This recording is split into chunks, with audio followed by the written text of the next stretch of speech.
Sure, let's dive into the problem we're tackling today.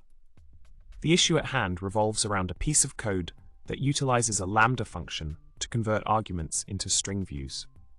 However, despite having a seemingly identical free function that works, the Lambda version fails to compile.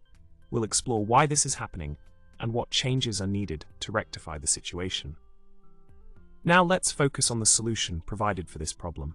The key point lies in the function template codeconvert _to_string _viewcode, where it checks whether the type parameter is integral and not a Boolean. This conditional check ensures that the conversion is handled correctly for different types of arguments. Continuing with the solution, the Lambda function codeconvert _to_svcode carries out a similar check for the type of the argument using coded decal type key code.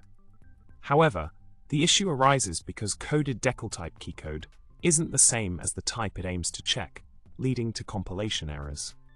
Moving onwards in our explanation, a slight modification is proposed to align the Lambda's behavior with the function template. By introducing a template parameter in the Lambda function and performing the same integral type check, we ensure consistency in handling the arguments for conversion.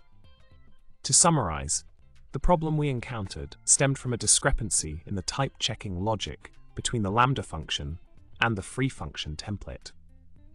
By adjusting the Lambda to include a template parameter and aligning the type checks, we can resolve the compilation error and enable smooth execution of the code. Thank you for joining me in unraveling this coding challenge today. If you found this explanation helpful, don't forget to subscribe, like the video, and drop a witty comment below. Until next time, happy coding!